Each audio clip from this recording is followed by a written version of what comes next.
الفرقان على عبده ليكون للعالمين نذيرا.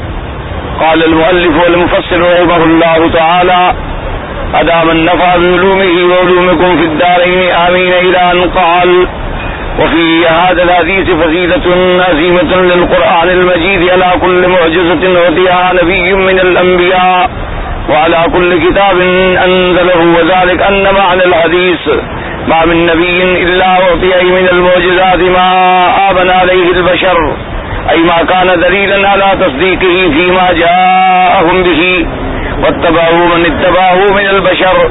ثم لما مات الأنبياء عليهم الصلوات والتسليم لم تبق لهم معجزة بعدهم إلا ما يحكيه أتباعهم ما شاهدوه في زمانه. وأما الرسول الخاتم للرسالة محمد صلى الله عليه وسلم فإنما كان معظم ما آتاه الله وحيا منه إليه منقولا إلى الناس بالتواتر وفي كل حين كما أنزل، ولهذا قال: فأرجو أن نكون أكثرهم تابعا. وكذلك وقع فإن أتباعه أكثر من أتباع الأنبياء لعموم رسالته عليهم الصلوات والتسليم ودوامها إلى قيام الساعة واستمرار معجزته. ولهذا قال الله تعالى: تبارك الذي نزل الفرقان على عبده ليكون للعالمين نذيرا. وقال تعالى: قل إن اجتمعت الإنس والجن على أن يأتوا بمثل هذا القرآن لا يأتون بمثله ولو كان بعضهم لبعض ظهيرا.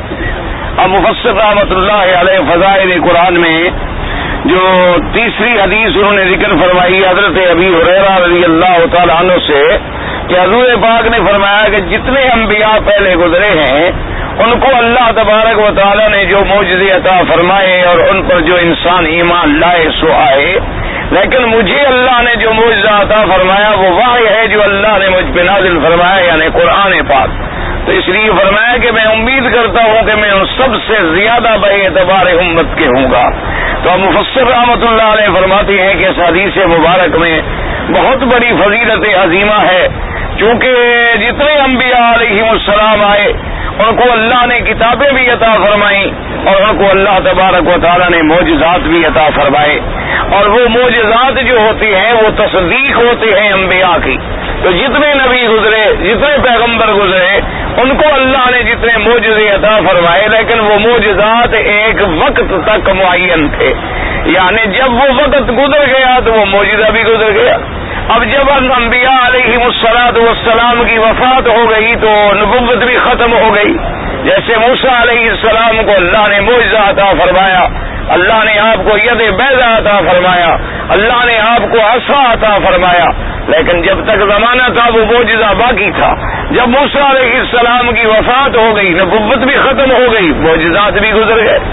یا ان کے بعد اگر کچھ لوگ آئے تو وہ یہ ذکر کرتے تھے کہ بھی فلاں پیغمبر کو ایسا ایسا معجزہ ملا تھا، یا ہمارے آباء و اجداد نے اس معجزے کو دیکھا تھا، لیکن یہ شان ملی تو صرف حضرت محمد رسول اللہ کو کہ اللہ پاک نے آپ کو ایسا معجزہ عطا فرمایا قرآن پاک کہ قیامت تک وہ قائم رہے گا.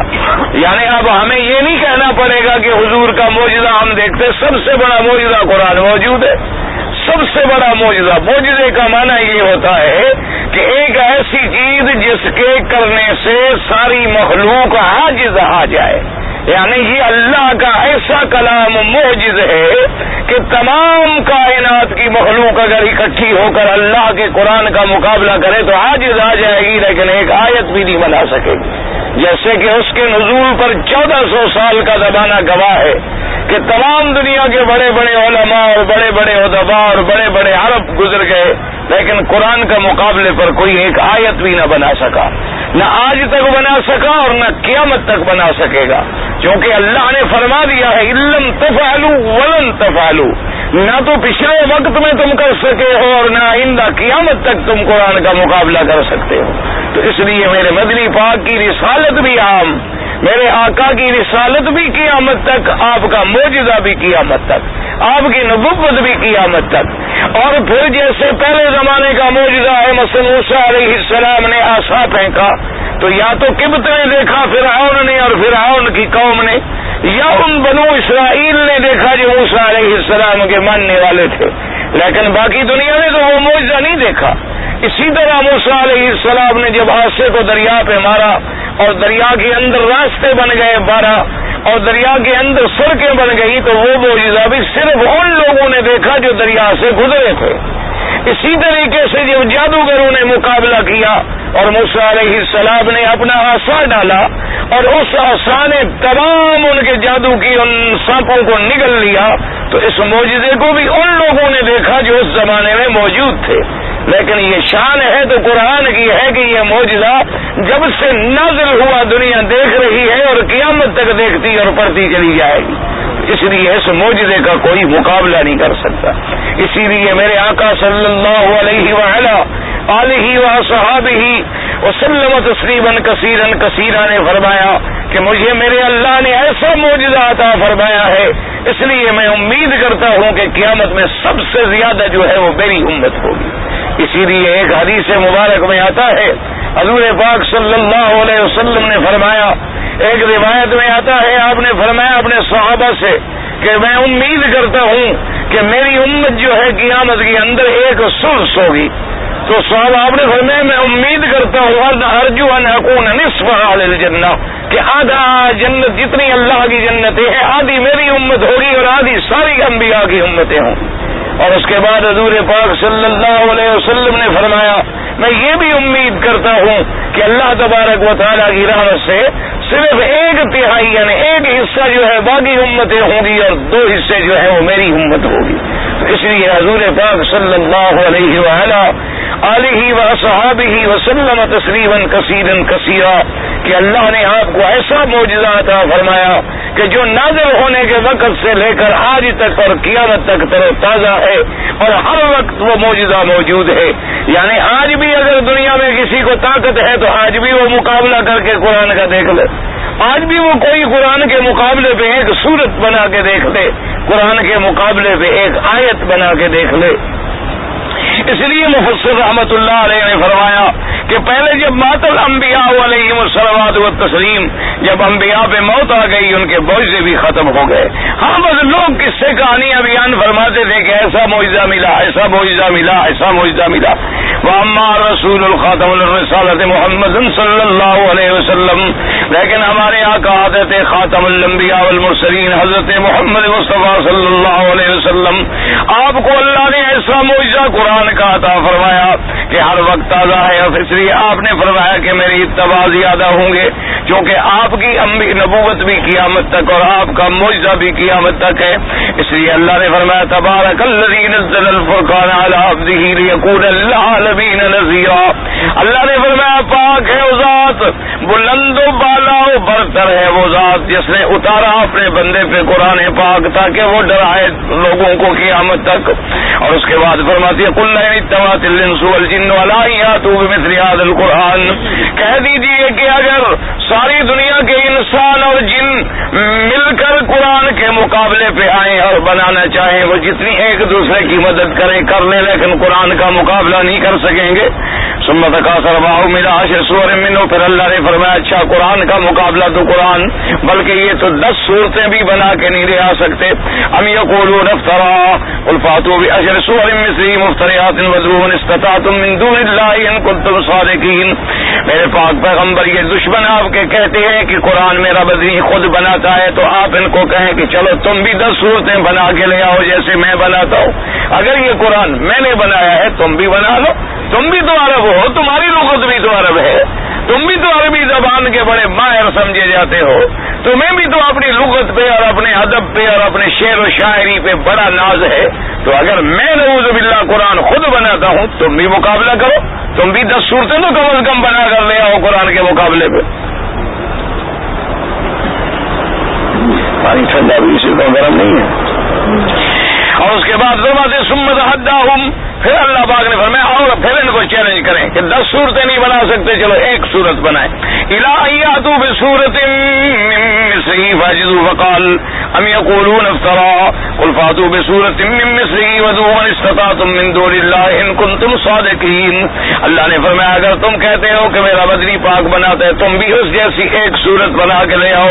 وکثرت تحدی الى هذا المقام في السور البقية كما ذكرنا في المدنية ايضا كما في سورة البقرة يقول. اللہ پاک نے جیسے سور مکیہ میں چیلنج آیا اسی طرح سور مدنیہ میں بھی چیلنج آیا. کیونکہ مکے میں تو مقابلے پر مشرکین تھے نہ صرف, لیکن مدینہ منورہ میں یہود بھی تھے اور نصارہ بھی مقابلے پر تھے اور اہل کتاب بھی تھے, ان کے پاس علم بھی تھا. اللہ نے وہاں بھی قرآن میں تحدی نازل فرمائی. وَإِن كُنتُمْ فِي رَيْبٍ مِّمَّا نَزَّلْنَا عَلَىٰ عَبْدِنَا فَأْتُوا بِسُورَةٍ مِّن مِّثْلِهِ وَادْعُوا شُهَدَاءَكُم مِّن دُونِ اللَّهِ إِن كُنتُمْ صَادِقِينَ. اگر تم اس شک میں ہو جو اتارا ہم نے اپنے بندی محمد مصطفیٰ پر صلی اللہ علیہ وسلم تو تم ساری دنیا کو اکٹھا کر کے مددگار حاصل کرو اور لے آؤ قرآن کے مقابلے پر سورت. فَإِن لَّمْ تَفْعَلُوا وَلَن تَفْعَلُوا وَاتَّقُوا النَّارَ الَّتِي وَقُودُهَا النَّاسُ وَالْحِجَارَةُ أُعِدَّتْ لِلْكَافِرِينَ. اللہ نے خبر دے دی کہ انہم عاجزون عن معارضته بمثله کہ تم مقابلہ نہیں کر سکتے ہو قرآن کا, نہ اب کر سکتے ہو نہ آئندہ مستقبل میں قیامت تک کر سکتے ہو. وَأَنَّهُمْ لَا يَفْعَلُونَ ذَلِكَ فِي الْمُسْتَقْبَلِ أَيْضًا وَهَذَا وَهُمْ أَفْصَحُ الْخَلْقِ وَأَعْلَمُهُم بِالْبَلَاغَةِ وَالشِّعْرِ وَقَرِيزِ الْكَلَامِ وَزُرُوا بِهِ لَكِنْ جَاءَهُم مِّنَ اللَّهِ مَا لَا كِبْرَ لِأَحَدٍ مِّنَ الْبَشَرِ بِهِ مِنَ الْكَلَامِ الْفَصِيحِ الْبَلِيغِ الْوَجِيزِ الْمُحْتَوِي عَلَى الْعُلُومِ الْكَثِيرَةِ الصَّحِيحَةِ النَّافِعَةِ وَالْأَخْبَارِ الصَّادِقَةِ عَنِ الْغُيُوبِ الْمَاضِيَةِ وَالْآتِيَةِ وَالْأَحْكَامِ الْعَادِلَةِ الْمُحْكَمَةِ. مفسر رحمۃ اللہ علیہ فرماتی ہیں کہ وہ عرب جو حضور کے مقابلے پر تھے وہ بھی تو بڑے فصاحت والے تھے, وہ بھی تو بڑے علم والے تھے, ان کو بھی تو شعر کے فنون اور شعر کے عروج کا پتہ تھا, ان کو بھی پتہ تھا کہ شعر و شاعری اور بلاغت کیا ہوتی ہے. لیکن اللہ نے اپنا ایسا کلام اتارا, ایسا کلام فصیح, ایسا بلاغت والا کلام, ایسا اختصار والا کلام اور ایسا کلام کے جو بہت بڑے علوم کو حاوی ہے اور ایسا کلام کے جو صحیح بھی ہے, نفع پہنچانے والا بھی ہے, اور ایسا کلام جس میں سچی خبریں بھی ہیں, اور ایسا کلام جس میں اللہ نے غیب کے بارے کے اندر بھی خبریں دی اپنے پیارے محمد مصطفیٰ صلی اللہ علیہ وعلی آلہ وسلم تسلیما کثیرا کثیرا. اور اسی طرح اللہ نے ایسا قرآن دیا والاحکام العادلہ کہ جس کے اندر عدل کے حکم ہیں, انصاف کے حکم ہیں. وتمت کلمۃ ربک صدقا وعدلا لا مبدل لکلماتہ. تو اس لیے اللہ پاک نے فرمایا کہ ہم نے ایسا قرآن اتارا محمد عربی پر صلی اللہ علیہ وسلم, ایسا کلام عطا فرمایا کہ جس کے اندر وہ اتنے بڑے علوم ہیں کہ آدمی یعنی قیامت تک جتنے علماء پیدا ہوتے جائیں گے اور اس بحر بے کنار میں ڈوبتے چلے جائیں گے, موتی نکالتے رہیں گے, ساری دنیا ختم ہو جائے گی لیکن قرآن کا اعجاز ختم نہیں ہوگا. ساری دنیا کا علم نہیں مقابلہ کر سکا, ساری دنیا کی فصاحت نہیں مقابلہ کر سکی, ساری دنیا کی بلاغت نہیں مقابلہ کر سکی. بڑی بڑی دنیا نے اپنے اپنے دور میں بڑا زور لگایا لیکن اللہ کے قرآن کے مقابلے پہ کوئی نہ آ سکتا. اسی لیے کتابوں میں آتا ہے مسیلمۃ بن الکذاب جو ایک جھوٹا نبی پیدا ہوا تھا یمامہ میں, حضور صلی اللہ علیہ وسلم کے زمانے میں پیدا ہوا تھا. اس نے بھی دعویٰ کیا کہ میں بھی نبی ہوں, اور پھر حضور صلی اللہ علیہ وسلم سے صلح کرنے کی بھی کوشش کی کہ چلو میں اپنی نبوت ختم کر لیتا ہوں لیکن آپ اپنے بعد جو ہے مجھے دے دیں خلافت. حضور نے فرمایا جو جھوٹا ہو اور نبوت کا جھوٹا دعوے دار ہو, اتنے بڑے کافر کے ساتھ کیسے کوئی معاملہ ہو سکتا ہے, اور وہ بھی دین کے معاملے میں. تو حضور نے انکار فرما دیا. تو مسیلمۃ بن الکذاب بھی دعویٰ کرتا تھا کہ مجھ پر بھی وحی آتی, تو اس لیے اس کو بھی خیال آ گیا ایک دن. اس نے سنا نا قرآن مقدس میں سورت اتری اصحاب الفیل کی, سورت الفیل الم تر کیف فعل ربک باصحاب الفیل الم یجعل کیدہم فی تضلیل. تو اس نے کہا کہ چلو میں بھی آج ایک قرآن بناتا ہوں. اس نے بھی اپنے سارے ساتھیوں کو جمع کر لیا, کہنے لگا مجھ پر بھی قرآن اترا ہے, جیسے حضور صلی اللہ علیہ وسلم پر قرآن اترا ہے نا, مجھ پر بھی آج وحی آئی ہے. تو انہوں نے کہا ٹھیک ہے ابھی تم بھی اپنی وحی ہمیں سناؤ, کیا وحی آئی؟ اس نے کہا الفیل والفیل وما ادراک ما الفیل ذنبہ کثیر وخرطومہ طویل. تو انہوں نے کہا یہ مجھ پہ اترا ہے وحی کہ فیل جو ہے وہ فیل ہے, اور پتہ ہے آپ کو کیا ہوتا ہے, جس کا دم چھوٹا ہوتا ہے اور سونڈ بڑی ہوتی ہے. تو انہوں نے کہا کہ یہ تم نے اچھا کیا کہ ہمیں سنایا, باہر سنایا ہوئے تو لوگ تمہیں جوتے ماریں گے کہ یہ اللہ کے قرآن کا مقابلہ کر رہے ہو تو الفیل و ملفیل و ما ادراک ملفیل ذنبہ کثیر و خرطومہ طویل، یہ قرآن ہے، پاگل ہو گئے ہو۔ اور میں نے کہا اچھا کیا تم نے کہ ہمیں سنا دیا، ہم تو تمہارے خاص آدمی ہیں نا، اس لیے ہم تو برداشت کر گئے، کہیں ایسا نہ ہو کہ باہر سنا بیٹھو لوگ جوتے مارنا شروع کر دیں تو اس طرح قرآن کا مقابلہ کون کر سکتا ہے؟ اور اسی طرح یاد رکھو کہ یہودیوں نے بڑا زور لگایا، اور پھر یہودیوں کی جو چلے آئے نسل در نسل وہ لوگ جو منکرین قرآن ہیں روافض میں، جو قرآن کا انکار کرتے ہیں، انہوں نے بھی قرآن پاک کو توڑنے کا بڑا زور لگایا۔ انہوں نے بہرحال زور یہ لگایا کہ اللہ کے قرآن کی آیتوں کو بدلا، اور کہیں آیتوں میں ایک دوسرا جملہ کاٹ کے دوسری جگہ لگانے کی کوشش کی، مثلا جیسے قرآن پاک میں آتا ہے یا ایھا الرسول بلغ ما انزل الیک من ربک فإن لم تفعل فما بلغت رسالتہ۔ اللہ نے فرمایا اے میرے پیارے رسول آپ میں تبلیغ کر دیں، پہنچا دیں وہ چیز جو ہم نے اتاری ہے آپ کو، آپ کے رب کی طرف جو آپ پہ اتاری گئی۔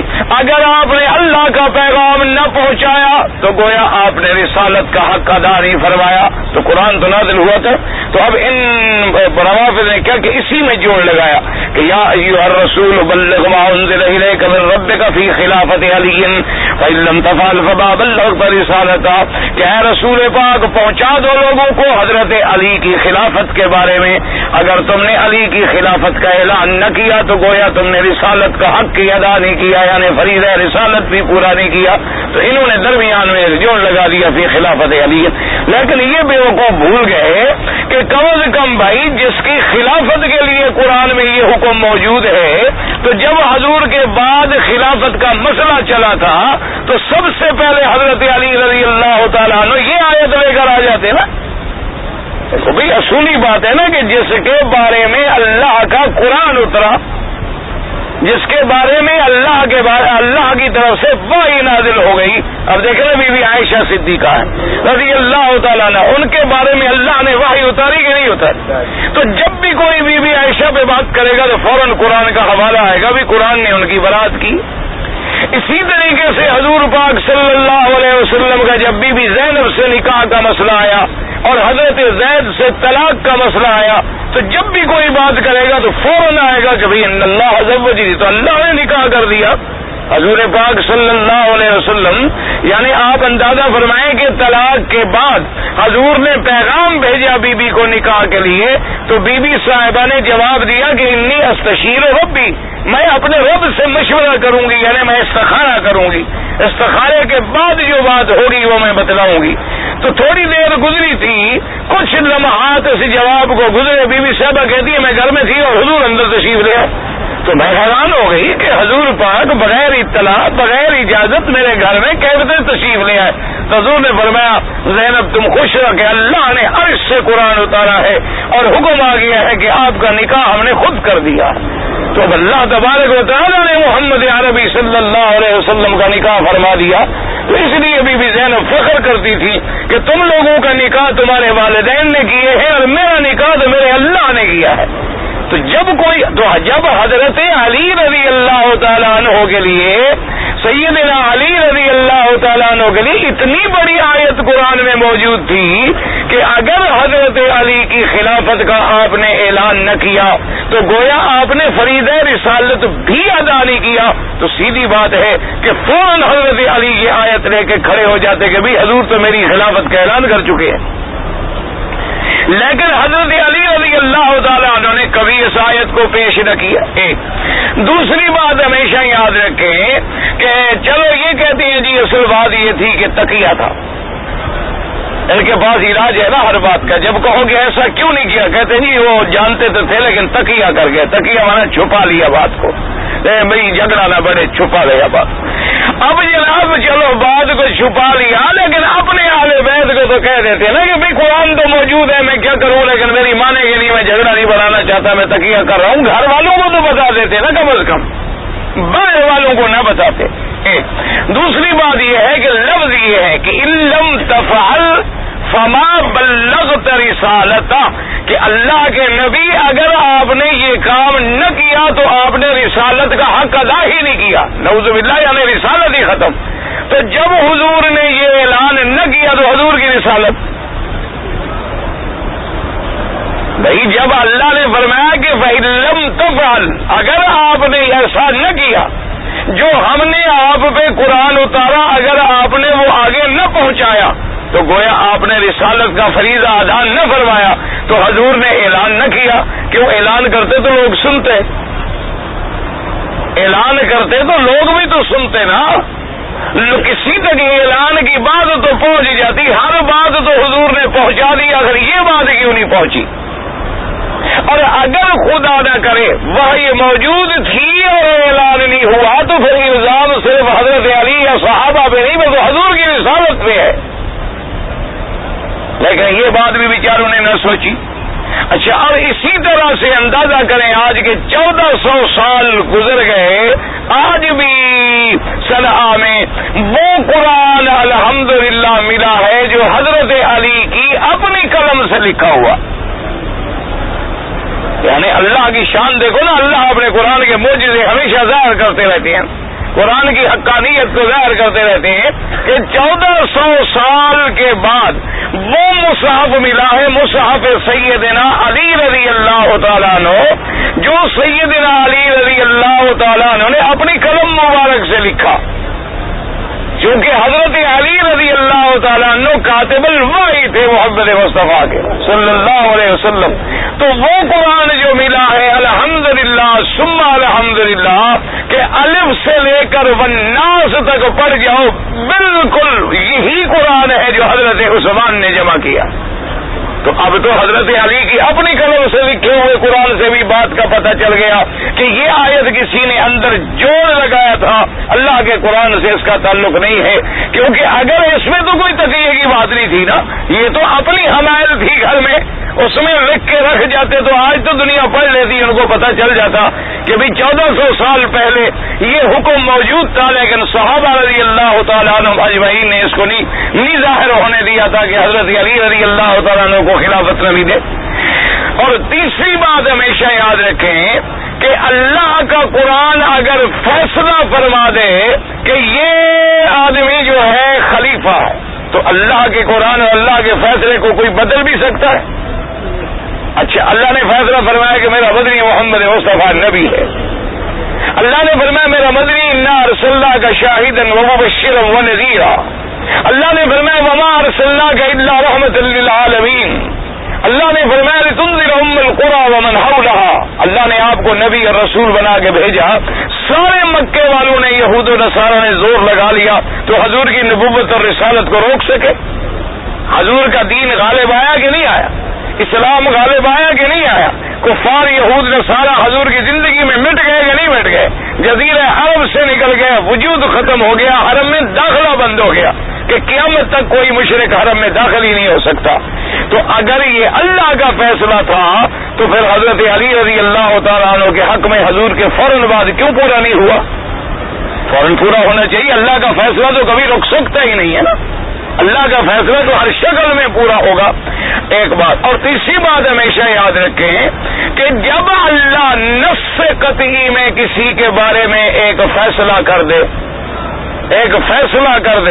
تو پھر اس فیصلے پر آدمی خود بھی عمل نہ کرے. یعنی جب یہ فیصلہ ہو چکا تھا تو حضرت علی رضی اللہ تعالیٰ عنہ تو حضرت ابی بکر صدیق کی بیعت نہ کرتے، تو آپ حضرت صدیق کی بیعت کی، پھر آپ نے حضرت عمر کی بیعت کی، پھر آپ نے حضرت عثمان کی بیعت کی، اور پھر حضرت عثمان کے بعد آپ کا نمبر آیا. اور ان 3 خلافت کے زمانوں کے اندر جو تقریباً یعنی 22 اور 2 24 سال پر مشتمل ہے، 24 سال میں آپ نے ایک دن بھی نہیں فرمایا ابھی قرآن میں میرا نام موجود ہے لیکن یہ زبردستی کرسی پہ بیٹھ گئے. جو لوگ حضور پاک کے ایک عمل سے فیصلہ فرماتے ہیں، جب سارے بنی ثقیفہ ساعدیہ میں اکٹھے ہو گئے صحابہ، تو ایک صحابی مدینے والوں میں سے کھڑے ہوئے کہ میں خلیفہ بنوں گا، اور بعض صحابہ نے کہا کہ نہیں، خلیفہ مکے والے مہاجروں میں سے بننا چاہیے.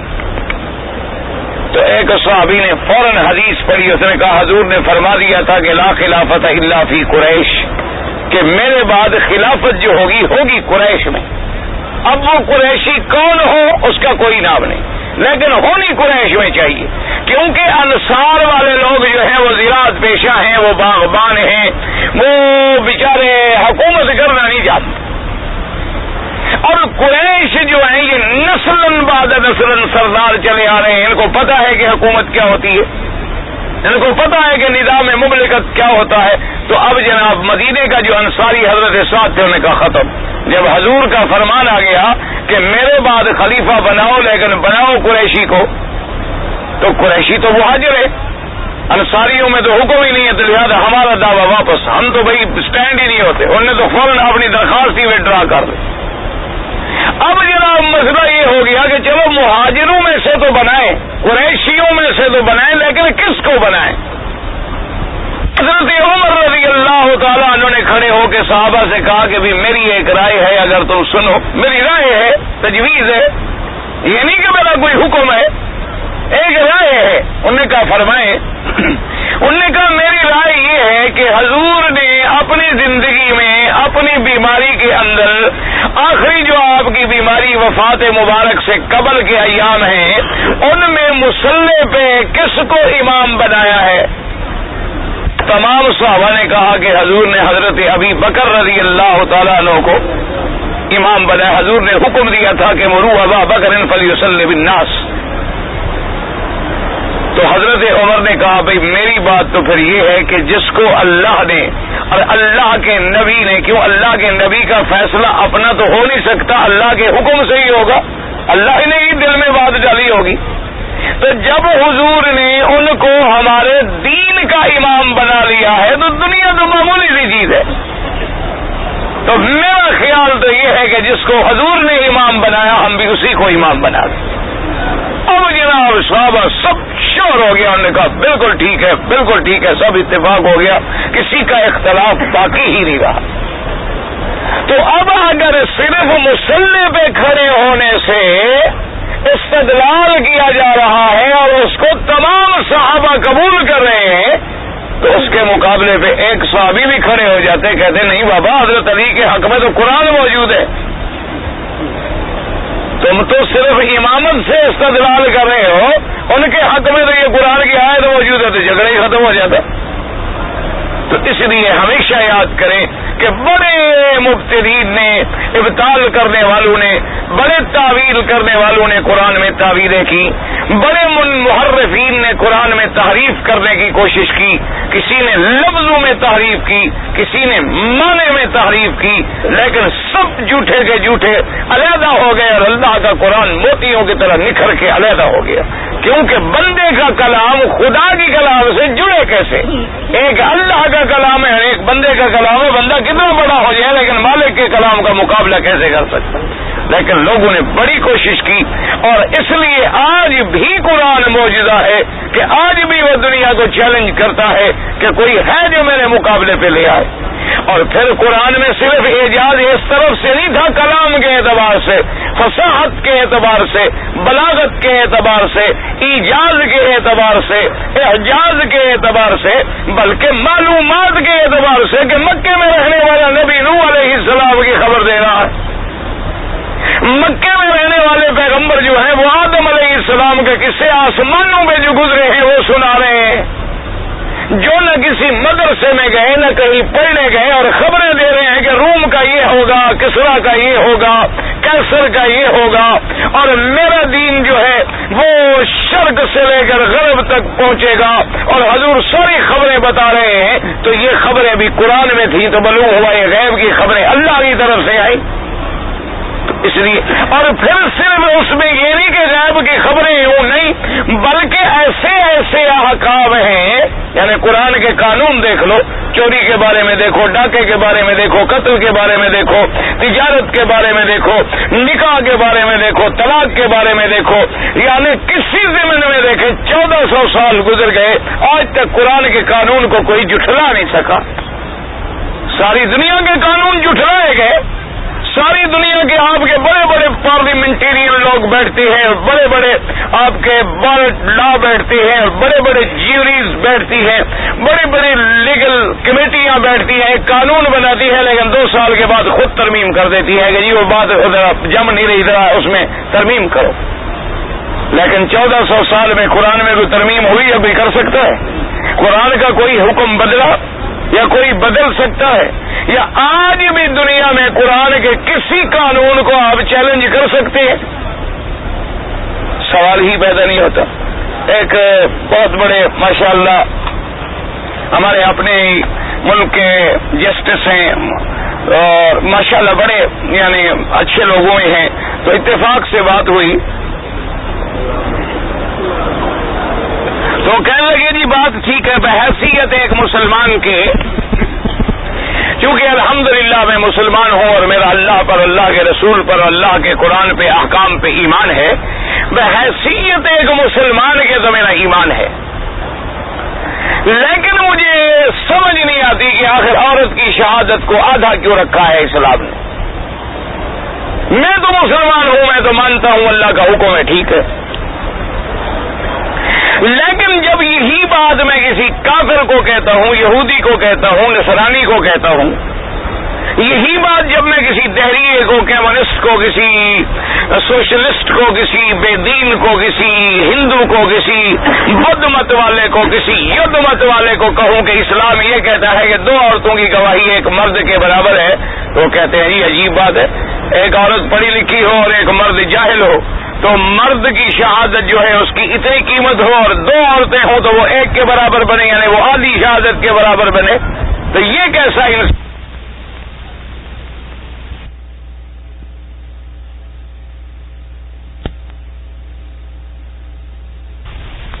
کا ایک قانون سمجھ نہیں آیا کہ آپ کے ملک میں ایک جسٹس ہے, قانون کا پڑھا لکھا ہے, جس کو اللہ نے اتنی بڑی عزت اور عظمت دی ہے, اس کے مقابلے پہ ایک گوار ہے, ایک جاہل ہے, ایک جٹ ہے اور ایک نعوذ باللہ کنجر آدمی ہے, اس کا بھی ووٹ برابر ہے. یہ کون سا انصاف ہے؟ مجھے سمجھ نہیں آئی کہ آپ کے ڈیموکریسی میں کیسا انصاف ہے کہ ایک طرف اتنا پڑھا لکھا آدمی اور دوسری طرف جاہل, دونوں برابر. ایک طرف ایک شریف ترین عورت ہے اعلیٰ درجے کی, دوسری طرف ایک طوائف ہے, لیکن ووٹ ڈالنے جاتی ہے, ووٹ دونوں کے برابر ہے. یہ کیسا انصاف ہے آخر آپ کا؟ کہنے کا خیر جی یہ تو الزامی جواب ہوا نا کہ آپ نے ہمارا بھی ایک کیڑا نکال دیا, لیکن بات یہ ہے کہ اصل میں تو آپ کو آپ کے جو قرآن کا حکم ہے اس کے بارے میں ہمیں سمجھانا چاہیے کہ آپ کو غلط فہمی ہے. قرآن نے عورت کی شہادت کو آدھا ہر جگہ نہیں قرار دیا, یہ لوگوں کو غلط فہمی ہے. قرآن نے تو عورت کی شہادت کو اتنا اتنا اتنا بڑا وزن دیا ہے کہ اگر خاندان کے 20 مرد ایک طرف شہادت دیں اور عورت ایک طرف شہادت دے, اسلام کہتا ہے عورت کی گواہی مان لو 20 مردوں کی گواہی ٹھکرا دو. جی کیسے؟ میں نے کہا جی دیکھ لیں رضا کے مسئلے میں کہ ایک عورت کہتی ہے کہ میں نے مکی صاحب کو دودھ پلایا تھا, اور مکی صاحب کے خاندان کے سارے لوگ کہتے ہیں کہ نہیں آپ بالکل نہیں پلایا ہے دودھ, اس نے کوئی دودھ شودھ نہیں پلایا. یہ اب ہم رشتے کی بات کر رہے ہیں, رشتہ نہ دینے کی وجہ سے بہانہ کر رہی ہے, اس نے دودھ نہیں پلایا تھا. بالکل گھر کے سارے بندے کہہ رہے ہیں, 20 مرد کہہ رہے ہیں. اسلام کہتے ہیں عورت کی بات کو مانو, دودھ پلانے کا تعلق عورت کے ساتھ ہے. یہ ضروری تو نہیں جب بچے کو دودھ پلایا تو سارے محلے والوں کو بلانے جائے. وہ بچہ ممکن ہے رو رہا تھا, عورت گزر رہی تھی, اٹھایا سینے سے لگایا, دودھ پلایا, سلا دیا, کسی نے نہیں دیکھا. بھائی یہ تو دودھ پلانے کا معاملہ ہے ہی عورت کے ساتھ, اس کا مرد کے ساتھ کوئی تعلق بنتا ہی نہیں ہے. کیوں ایک بچہ ہے رو رہا ہے, اتفاق سے عورت بیٹھی تھی, اس نے جلدی سے ہمدردی میں اٹھایا بچے کو, سینے سے لگایا, آخر عورت ہے اس کے دل میں مانتے ہوئے ہوتی ہے, اس نے سینے سے لگایا, بچے نے 2 گھونٹ دودھ پیا, چپ کر کے اس نے پھر بچے کو سلا دیا. گھر والے آئے, دیکھا سوتا ہوا بچے کو دیکھ ہی رہے تھے, واپس آئے بچہ سو رہا ہے. وہ اپنی جگہ سچ کہہ رہے ہیں کہ اس نے دودھ نہیں پلایا, اور اپنی جگہ سچ کہہ رہی ہے کہ نہیں جناب میں نے دودھ پلایا ہے. اسلام کہتا ہے 20 مردوں کی گواہی کو ٹھکرا دو, عورت کی گواہی مضبوط ہے. تو میں نے کہا جی آپ تو کہتے ہیں 2 مردوں کے مقابلے میں, یہاں تو اسلام 20 مردوں کے مقابلے میں عورت کی گواہی کو مان رہا ہے کیونکہ مسئلہ عورت کے ساتھ تعلق رکھتا ہے. اسی طرح مثلاً حیض کا مسئلہ ہے, اسی طرح نفاس کا مسئلہ ہے, اسی طرح میاں بیوی میں جھگڑا ہوا طلاق کا مسئلہ ہے. قاضی نے پوچھا کہ بھائی خاوند سے کہ آج رات تم بیوی کو ملے تو نہیں ہو؟ انہوں نے کہا کہ نہیں. بیوی کہتی نہیں مجھے ملا ہے. خاوند سے پوچھتا ہے جب تم نے طلاق دی تمہاری بیوی حیض میں تو نہیں تھی؟ وہ کہتا نہیں کوئی حیض شاید نہیں تھا, مجھے پتا ہے, میں دن لکھے ہوئے ہیں, مجھے پتا ہے مہینے کی 5 سے لے کر 10 تک ہوتا ہے بیوی میری کو. اور وہ کہتی جی جھوٹ بولتا ہے, میں حیض میں تھی. اور جناب سارے خاندان والے کہتے ہیں کہ جی عورت کو حمل نہیں ہے. عورت کہتی ہے نہیں جی مجھے حمل ہے, میرا حیض بند ہے. اسلام کہتے ہیں عورت کی گواہی قابل قبول ہے, مردوں کی گواہی کو چھوڑ. کیوں یہ معاملہ عورت سے تعلق رکھتا ہے. حیض کا معاملہ عورت سے تعلق رکھتا ہے, نفاس کا معاملہ عورت سے تعلق رکھتا ہے, رضا کا معاملہ عورت سے تعلق رکھتا ہے, ولادت کا معاملہ عورت سے تعلق رکھتا ہے. اسلام کہتے ہیں اس کی گواہی کو قبول. اب دیکھیں ایک عورت کا بچہ پیدا ہو رہا ہے, ایک دایا ہے ایک عورت ہے. مسئلہ یہ ہے کہ اگر بچہ مردہ پیدا ہو تو اس پر کوئی جنازہ بھی نہیں, کوئی نماز بھی نہیں, کیونکہ مردہ بچہ ہے. مردہ بچہ پیدا ہوا بس اس کو دفن کر. اگر بچہ پیدا ہونے کے بعد چیخ بھرے اور پھر مر جائے تو معلوم یہ ہوا کہ پیدا تو زندہ ہوا لیکن مر گیا. اب اس پر جنازہ بھی ہے, کفن بھی ہے, احکام بھی ہے, باقاعدہ اس کے سارے احکام مرتب ہوں گے. اب جب ولادت کا وقت آیا, خاوند بھی باہر ہے, بھائی بھی بہن ہے, رشتے دار بھی باہر ہیں, اندر یا عورت ہے یا دائی ہے. عورت درد کی وجہ سے بے ہوش ہو گئی, صرف دائی کہہ دیا کہ نہیں بچے نے چیخ بھری ہے, لیکن باقی باہر والے کہیں کہ جناب نہیں بھری. تو اسلام کہتا نہیں اس عورت کی گواہی معتبر ہے, تم تو باہر کھڑے تھے, تمہیں کیا پتا. اس عورت کی گواہی کا اعتبار ہے, تمہاری گواہی کا کیا اعتبار ہے؟ تم تو باہر کھڑے ہوئے تھے, گھر کے باہر, ہو سکتا ہے تم نے نہ سنی ہے. وہ تو مباشر تھی ولادت پر, وہ تو اوپر بیٹھی ہوئی تھی, وہ تو دیکھ رہی تھی سارے معاملے کو, زیادہ اس کی گواہی جو ہے وہ زیادہ معتبر. میں نے کہا اب آپ آئے دوسری طرف کہ اسلام نے کہا کیا معاملہ کیا کہ اذا تداینتم بدین الی اجل مسمى فاکتبوہ. اللہ نے فرمایا اگر لین دین کرو, اگر تجارت کرو, اگر معاملات کرو اور وہاں گواہوں کی ضرورت پیش آ جائے تمہیں, اگر گواہ ملے واستشہدوا شہیدین من رجالکم, 2 مردوں کو گواہ بنایا کرو. اگر اتفاق سے 2 مرد نہ ملے فإن لم يكونا رجلین فرجل وامرأتان, پھر ایک مرد اور 2 عورتیں ہوں تو پھر 2 عورتیں اور ایک مرد کو گواہ بنا لو. تو اسلام نے معاملات میں باقی دنیا کے معاملات جو ہمارے کاروباری ہیں, تجارتی ہیں, وصایا ہے, میراث ہے, وصیت ہے, اس میں یہ حکم دیا ہے کہ وہاں 2 عورتیں اور ایک مرد. کیا لگا جی ہاں یہ تو ٹھیک. میں نے کہا اس کی وجہ کیا ہے؟ اللہ نے یہاں بھی عورت کی حفاظت کی. اس کی وجہ یہ ہے کہ مثلا آپ کا اور میرا معاملہ ہوا 1 لاکھ روپے پر, کوئی آپ کا میرا قرض ہے یا تجارت ہے, ہم نے ایک مرد اور ایک عورت کی گواہی رکھ دی, ٹھیک ہے جی. اچھا اب جناب آپ کا میرا جھگڑا ہو گیا, معاملہ عدالت میں آ گیا. عدالت میں جب معاملہ آیا, وہ مرد اور عورت گواہی دے رہے ہیں میرے خلاف, چاہے وہ سچی گواہی دے رہے ہیں, وہ چاہے سچے ہیں, میں جھوٹا ہوں, وہ سچی گواہی دے رہے ہیں, لیکن میرا وکیل کراس ایگزامینیشن میں حملہ کرے گا, وہ کہے گا نہیں جناب نہیں, یہ عورت غلط کہہ رہی ہے, یہ جس کے حق میں گواہی دے رہی ہے اس کے ساتھ اس کا ناجائز تعلق ہے, اس لیے گواہی دے رہی ہے میرے موکل کے خلاف, ورنہ جھوٹ بول رہی ہے. اس کا تو اس آدمی کے ساتھ ناجائز رشتہ ہے, میں ثابت کر سکتا ہوں یہ عورت بدکار ہے, بد کردار ہے. تو آپ دیکھیں عورت کی, میرا مال تو مجھے ملے نہ ملے, 13 لاکھ تجھے ملے نہ ملے, لیکن عورت تو شریف تو ہمیشہ کے لیے ڈوب گئی نا. تمہارا ہمارا مقدمہ تو پتہ نہیں ثابت ہو یا نہ ہو, یا وہ ٹیکنیکل بیس پہ آگے کہیں جا کے ڈسچارج ہو جائے, لیکن جس عورت پہ عزت کا الزام لگ گیا اس کا تو بیڑا ختم ہو گیا نا, اس کا بیٹا تو غرق ہو گیا. اسلام نے کہا اکیلی عورت نہ رکھو گواہی میں, ورنہ مخالف الزام لگا سکتا ہے. جب 2 عورتیں ہوں گی تو الزام لگ نہیں سکتا, عورت کی عزت محفوظ رہتی ہے. ہو سکتا کہ دو عورتیں اکٹھی ایک مرد سے تعلق رکھیں اور پھر اس کی مدد کرنے بھی آئیں. یہ تو ہو سکتا ہے کہ چوری چوری تعلق ہو, ایک ادھر رہتی ہو ایک ادھر رہتی ہو, ایک کو چھپایا ہوا ہو ایک کو بٹھایا ہوا ہو. یہ کبھی نہیں ہو سکتا کہ دونوں عورتوں کا تعلق بھی ہو اور دونوں اسی کی فیور میں بھی آئے. وہ تو لانے ایک تو ڈنڈا لے کے آئے گی دوسری جوتا لے کے آئے گی, کبھی اکٹھی ہو ہی نہیں سکتی.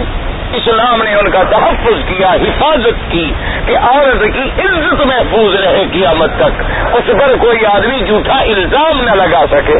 ورنہ اسلام نے نکاح نہیں برابر کیا. مثلا خامد نے بیوی پہ الزام لگا دیا کہ میری بیوی نے زنا کیا, خامد نے بیوی پہ الزام لگا دیا کہ جی میری بیوی نے فلاں آدمی سے ناجائز تعلق قائم کیا ہوا ہے. اب اسلام پتہ ہے کیا کہتا ہے؟ اسلام کہتا ہے کہ ہم خامد کو حکم دیں گے کہ گواہ لے آؤ,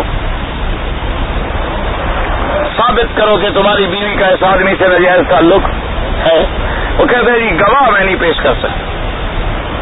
اب اسلام کہتا ہے ابھی اگر گواہ پیش نہیں کر سکتے ہو تو پھر 80 کوڑا کھانے کے لیے تیار ہو جاؤ کہ تم نے اپنی بیوی پر بھی تہمت زنا کی ناحق کیوں لگائی ہے, قذف کیوں کیا ہے, اس کی سزا کیا ہے؟ 80 کوڑے. اگر اس سے بچنا چاہتے ہو تو آؤ میدان میں کھڑے ہو جاؤ مسجد میں, ساری دنیا کے سامنے کھڑے ہو کر 4 دفعہ قسم کھاؤ اور 5ویں دفعہ اپنے اوپر لعنت کرو.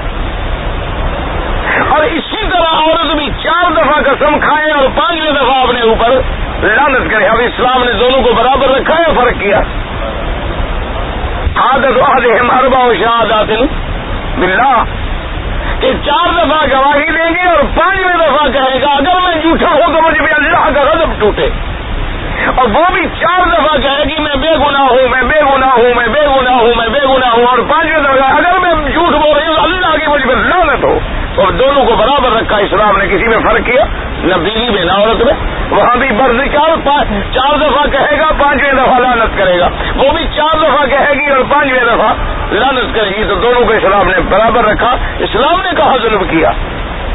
اگر ہم نے سمجھ سکے تو اسلام کے قانون کا تو کوئی قصور نہیں ہے. تو ایسے الحمدللہ میں نے ان کو کوئی 10-20 مثالیں سمجھائی.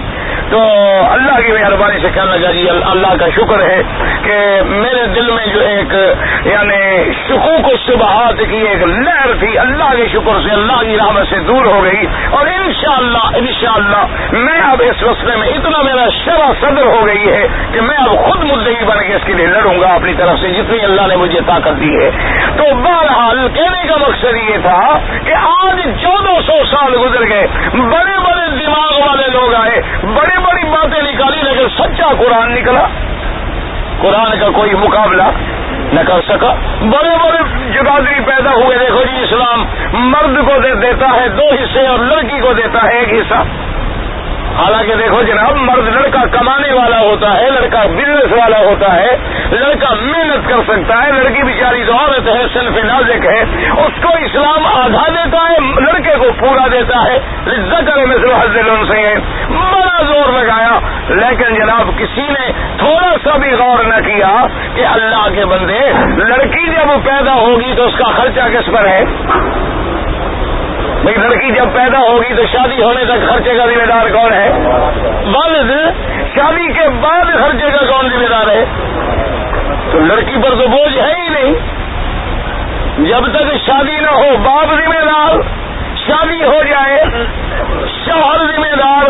اچھا لڑکا بیچارہ بالغ ہونے کے بعد ختم کمائے, باپ غریب ہو تو باپ کے خرچے کا بھی لڑکا ذمہ دار, اور لڑکا جب آگے جا کے شادی کرے تو اپنی بیوی کے خرچے کا بھی لڑکا ذمہ دار. تو اسلام نے ظلم کیا کہ تم نے ظلم کیا؟ اور پھر یہ ہے کہ لڑکی باپ مرے گا تو وراثت لے گی کہ نہیں لے گی, اور شوہر مرے گا وہاں سے بھی وراثت ہے. وہ تو 2 گھروں سے شروع کر رہی ہے. تو اسلام نے کس پہ ظلم کیا ہے؟ اس لیے قرآن ہے کہ آج تک بھی معجزہ ہے اور دنیا کی کوئی طاقت اس کا مقابلہ نہیں کر سکتی. اس لیے اللہ نے فرمایا کہ آئیں بنا کے ایک صورت تو لے آؤ کم از کم. اس لیے فرماتی ہے وقال الامام احمد بن حنبل حدثنا يعقوب بن ابراهيم قال حدثنا ابي قال حدثنا محمد بن اسحاق قال ذكر محمد بن كعب القرظي عن حارث بن عبد الله الاعور قال قلت لآتين امير المؤمنين فلأسألنه ما سمعت الاشياء قال وجدت بعض الاشياء ودخلت عليه وذكر الحديث قال ثم قال سمعت رسول الله صلى الله عليه وسلم يقول أتاني جبريل فقال يا محمد صلى الله عليه وسلم أمتك مختلفة بعدك قال فقلت له فإن المخرج يا جبرائيل قال فقال في كتاب الله به يقسم الله كل جبار من اعتصم به نجا ومن تركه هلك. مرتين.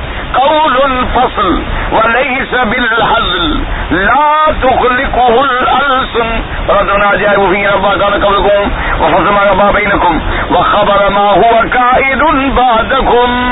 هكذا رواه الإمام أحمد. حارث ابن عبداللہ الآور کہتی ہیں کہ میں نے کہا کہ میں آ جاؤں گا امیر المومنین کی خدمت میں اور ان سے آ کے میں پوچھوں گا کہ آپ نے آج عشاء کے بعد حضور پاک سے کیا سنا. کہتی ہیں میں آیا اور اس کے بعد انہوں نے کہا کہ میں نے حضور پاک سے سنا کہ آج جبریل علیہ السلام آئے میرے پاس اور انہوں نے آ کے کہا کہ حضور پاک صلی اللہ علیہ وسلم امتوں کا مختلفۃ بعدک آپ کی وفات کے بعد آپ کے زمانے کے بعد جو وقت آئے گا اس میں آپ کی امت میں بڑے بڑے اختلاف بڑے بڑے جھگڑے پیدا ہوں گے. تو حضور پاک نے پوچھا جبرائیل علیہ السلام سے این المخرج یا جبرائیل. جبرائیل پھر بتلائیں میری امت کے لیے رستہ کیا ہوگا حل کیا ہوگا ان جھگڑوں سے کیسے کامیاب نکلے. تو جبرائیل نے کہا کہ حضور ان کا حل یہ ہے کہ وہ اللہ کے قرآن کو مضبوطی سے تھام لیں فی کتاب اللہ کیونکہ اللہ کا قرآن ایسا یقسم اللہ کل جبار اللہ نے ہر طاغوت کو ہر تکبر کرنے والے کو قرآن کے ذریعے توڑ ڈالا ہے. من اعتصم به نجا جس نے قرآن کے ساتھ تعلق رکھا وہ نجات پا گیا اور جس نے قرآن کو چھوڑا وہ ہلاک و برباد ہو گیا. حضرت جبریل علیہ السلام نے فرمایا 2 دفعہ اور قرآن بالکل ایک ایسا قول ہے جو کھلا ہوا اور اس کے اندر کوئی کجی نہیں اور قرآن ایسی چیز ہے کہ جس کو زبانیں پڑھنے کے بعد بوسیدہ نہ کر سکی.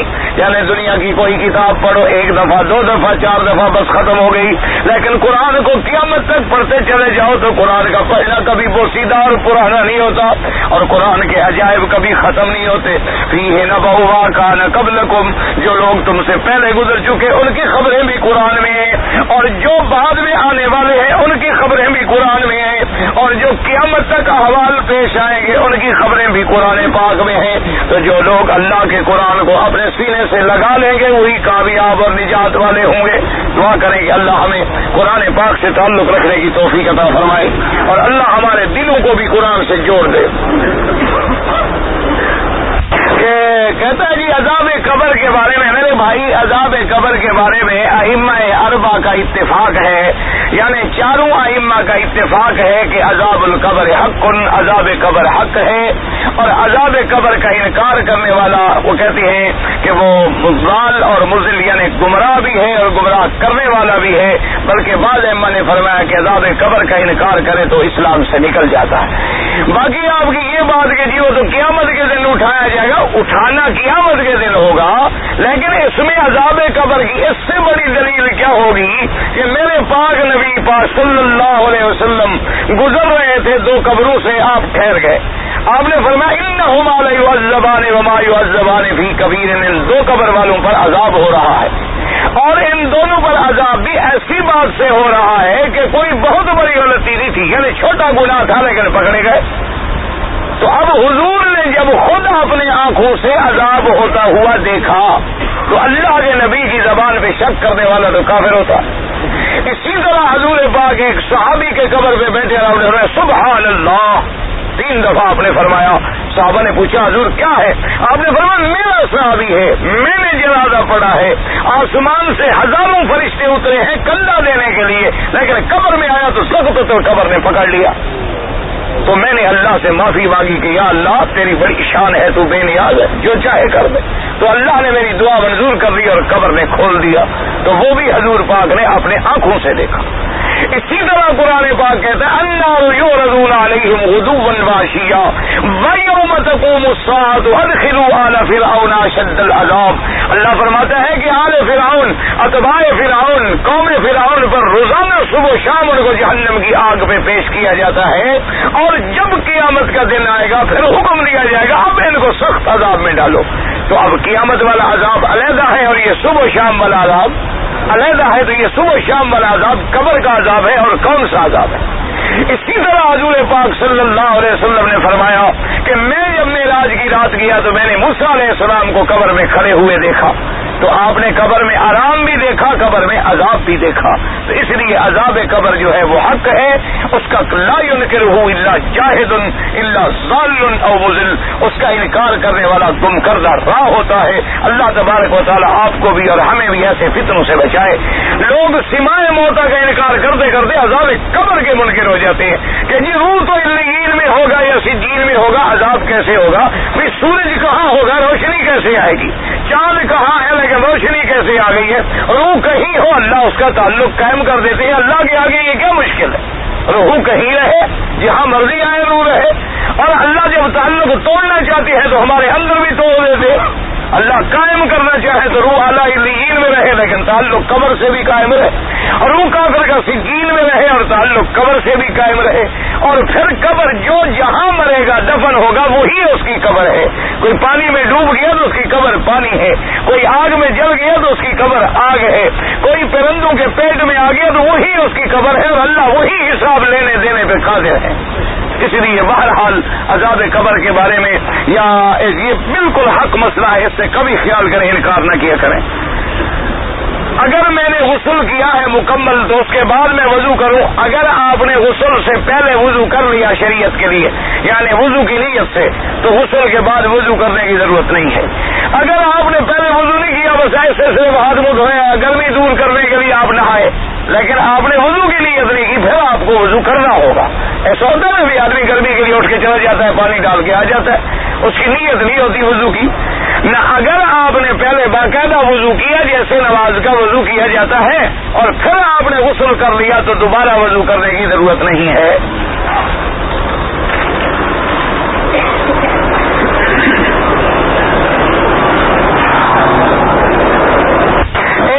جب حضور کو معراج ہوا تو ابو بکر صدیق نے تو اقرار کر لیا، ایک یہودی نے انکار کیا اور یہودی نے مچھلی لیا، مچھلی لے کے بیوی کو دیا، یہودی نے غسل کیا، پتہ نہیں غوطہ لگایا، اٹھایا، سر اٹھایا، یہ سب جھوٹے قصے ہیں۔ جب حضور کو معراج ہوا تو مکے میں ہوا ہے، مکے میں یہودی تھے ہی نہیں، سمجھ آ گئی بات؟ یہودی تھے ہی نہیں مکے میں اس وقت، یہاں رہتے ہی مشرکین تھے، یہاں مسلمان تھے۔ یہودی تو مدینہ شریف میں تھے، مکے میں کوئی یہودی نہیں تھا۔ یہ لوگ کچھ بیچارے خود گھڑتے ہیں نا، جیسے ہمارے یہاں ہوتے ہیں نا معراج نامہ، یہ فلاں نامہ، یہ فال نامہ، یہ خواب نامہ، یہ ہمارے کئی نامے ہیں، اللہ رحم کرے۔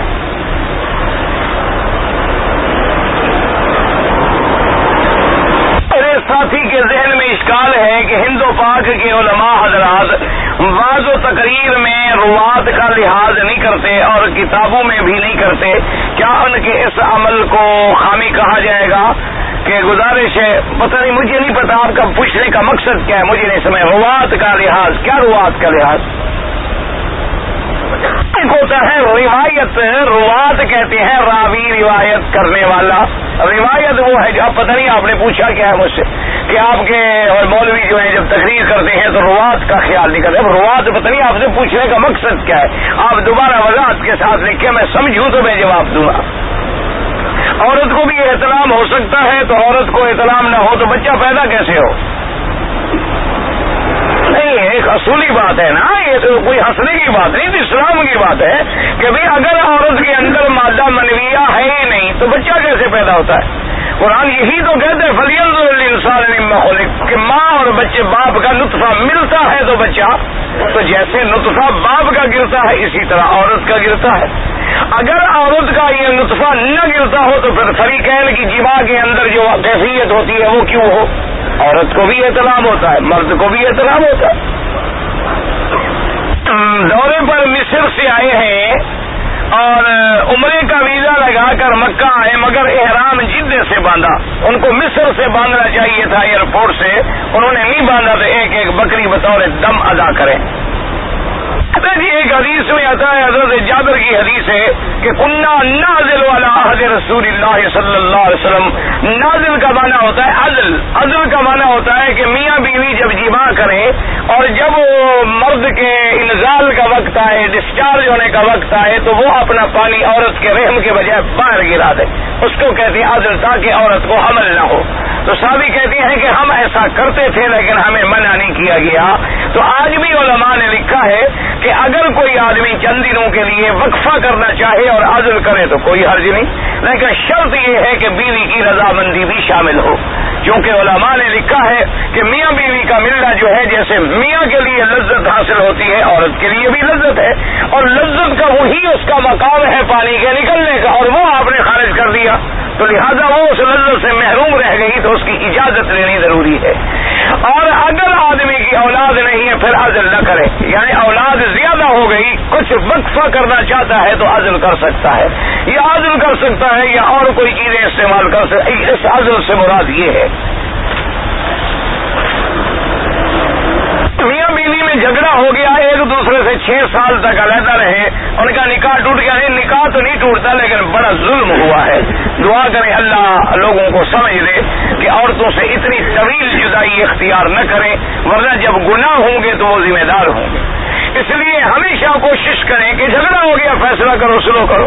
اگر سلو کا امکان بالکل نہیں ہے طلاق دے دو، تم اپنی دوسری شادی کرو، عورت جا کے اپنی دوسری شادی کرے، تم بھی گناہوں سے بچو، عورت کو بھی گناہوں سے بچاؤ. تو ہو سکتا ہے وہ دوسرے گھر میں جا کے مطمئن ہو جائے، تمہیں دوسری اللہ بیوی دے دے، تم خوش ہو جاؤ. تو لہذا بلا وجہ ایسا نہ کیا کرو، ایسے نکاح نہیں ٹوٹتا. حضور پاک کا جنازہ پڑھانے پہلے تو حضور کے جنازے کی ضرورت ہی نہیں تھی، کیونکہ اللہ کے نبی معصوم ہوتے ہیں. دعا تو ان کے لیے کی جاتی ہے جن کی مغفرت میں شبہ ہو. حضور کی مغفرت میں کوئی شبہ تھی تو ان کے لیے دعا مانگنے کی کیا ضرورت تھی کہ ہم امتی دعا مانگے. لیکن اس کے باوجود بھی حضور پاک کا جنازہ مبارک پڑھا گیا، لیکن اس میں یہ دعا نہیں کی گئی. 10 صحابہ کھڑے ہوتے تھے درود پاک پڑھ کے اور باقی تکبیریں کہہ کے پھر باہر آ جاتے. ہنڈی کے ذریعے پیسے بھیجنے جائز ہیں، بہرحال نئی علماء کی تحقیق یہی ہے کہ نہ بھیجیں، کیونکہ جو ریٹ بازار کا چل رہا ہے وہ تو جائز ہے، اس سے زیادہ لینا وہ کہتے ہیں سود میں آ جاتا ہے. اس لیے کوشش کریں کہ بچنے کی کوشش کریں. رکن یمانی کو چومنا جائز ہے نہیں، ہاتھ لگانا سنت ہے. کرش کا کھانا مکروہ ہے نہیں، صاف اچھی طرح کی ہوئی ہو تو پھر کوئی بات نہیں. لا تصویر ہوتا آ گیا، تو ابھی تو بات ہو گئی ہے لا تصویر ہوتا ہے، تم نہیں سنا سکتے، اللہ سنانا چاہے سنا دیتا. اگر میں نے خواب میں اذان سنی ٹھیک ہے، اللہ کے دین کی اعلاء کا ذریعہ ہوگا. اذان اعلان ہے نا توحید خداوندی کا. میرا دوست یا علی مدد کا نعرہ لگاتے اس کو کہو توبہ کرے. اگر تمہارا دوست ہے توبہ کرے، مدد صرف اللہ دیتے ہیں. حضرت علی کس کا نعرہ لگاتے تھے؟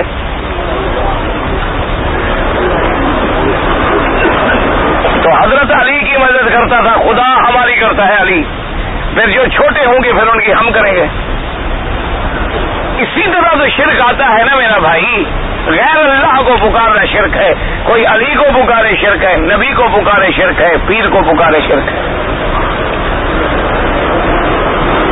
میرے دل میں خیال آتے رہتے ہیں، شیطان ڈالتا ہے، ابا جان فوت ہو گئے، صدمہ ہوا، اس کے دل میں اندیشہ ہے. بہرحال گزارش یہ ہے کہ شیطانی خیالوں کو چھوڑ دیں. اگر تمہارے والد فوت ہو گئے ہیں ان کے لیے رات دن دعائیں کرو، تمہاری دعاؤں سے اللہ ان کے درجات بلند کریں گے. اگر تم پر کوئی ناراضگی بھی تھی تو انشاءاللہ تیری دعا کرنے سے وہ ناراضگی دور ہو جائے گی، قیامت میں تم پہ ناراض نہیں ہوں گے.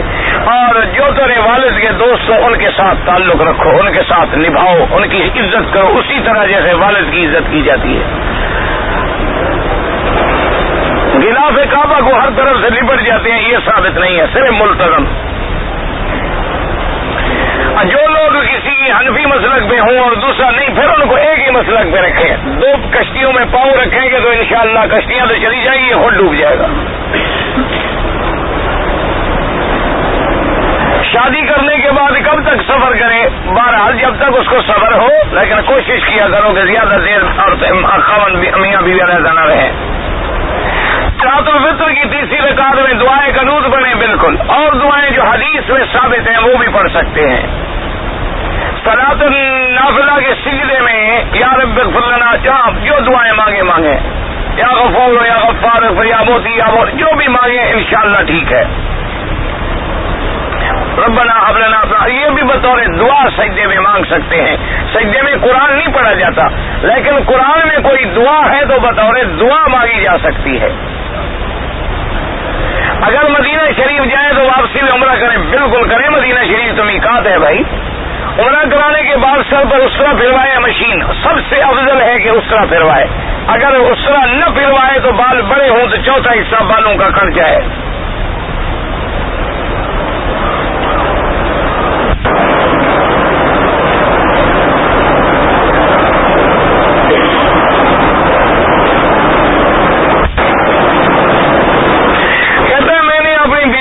نکاح جب ہوا تو 15,000 کا حق المہر تھا، تو بہرحال وہ معجل نہیں تھا، یعنی دیر سے دینے کا تھا. تو بہرحال میں نے بیوی سے کہا مجھے معاف کر دے، اس نے بھی معاف نہ کیا. وہ حق المہر آپ کو دینا ہے. آپ کا بیٹا پیدا ہوا، بیٹا بھی ٹھیک ہے، آپ کا نکاح بھی ٹھیک ہے، لیکن حق المہر آپ ادا کریں. اس میں دو ہی رستے ہیں، یا حق المہر ادا کرو یا معاف کرا لو، لیکن معاف زبردستی نہیں. سمجھے؟ معاف کا مانا بیوی ہے بیچاری، اس کو معاف نہیں کرے میں طلاق دے دوں گا تو کیا کرے گی غریب؟ تو معاف کرے گی نا غریب. اور بھی کھانا خراب ہو، بچہ بھی 15,000 بھی چھوڑے، بچہ بھی چھوڑے، خاوند بھی چھوڑے نا. تو اس لیے وہ کہا کہ جان چھڑاؤ وہ نہیں لیتی. معاف کرنے کا معنی یہ ہوتا ہے کہ 15,000 لے کر تم اس کو دے دو، پھر 15-20 دن مہینے کے بعد وہ اپنی خوشی سے تمہیں واپس کر دے، پھر ہوتا ہے معاف کرانا. یہ نہیں ہوتا کہ پیسہ تو چلیے میں جی معاف کرتے ہوں، میں کیا کروں، نہ کروں تو کیا کر لوں گا آپ کا. یہ معاف نہیں ہوتا. بہرحال حق المہر دیں، اگر نہیں دیں گے تو گناہ ہوگا. اور بعض ائمہ فرماتے ہیں حق المہر نہ دیں تو میاں بیوی ملے ہی نہ جب تک ادا نہ ہو. لیکن چونکہ آپ کی حق المہر جو ہے معجل نہیں تھی، اس لیے اب بھی آپ دے سکتے ہیں، لیکن کوشش کریں جلدی ادا کریں. یہ حقوق العباد ہے اور جب تک ادا نہیں کریں گے معاف نہیں ہوگا. اللہم صلی علی سیدنا محمد وعلی آل سیدنا محمد وبارک وسلم. یا الہ العالمین، عالم اسلام پہ اپنی رحمت نازل فرما. عالم اسلام کی عزت کا فیصلہ فرما، کفر کی ذلت کا فیصلہ فرما. یا اللہ بیماروں کو شفا عطا فرما، بے حیاؤں کو حیا عطا فرما، بے دینوں کو دین عطا فرما، بے اولادوں کو اولاد عطا فرما، قرض داروں کے قرض عطا فرما، جن کا رزق تنگ ہے ان کے رزق میں برکتیں عطا فرما. یا اللہ ہماری سب پریشانیاں مصیبتیں اپنی رحمت سے دور فرما، ہمارے سارے کام اپنی رحمت سے آسان فرما. یا الہ العالمین ہمیں مانگنا نہیں آتا، بغیر مانگے اپنی نعمتیں عطا فرما. ربنا آتنا فی الدنیا حسنۃ وفی الآخرۃ حسنۃ وقنا عذاب النار. یا اللہ مجاہدین افغانستان، مجاہدین کشمیر، بورسنا اور ہرسک کے مسلمانوں کی قدم قدم پہ نصرت فرما. یا اللہ تمام اسلامی ملکوں میں قرآن و سنت کا قانون نافذ فرما. یا اللہ بہار کے مسلمان، برما کے مسلمان، بنگلہ دیش کے مسلمان، ہند اور سندھ کے مسلمانوں کی جان مال آبرو عزت کی حفاظت فرما. یا الہ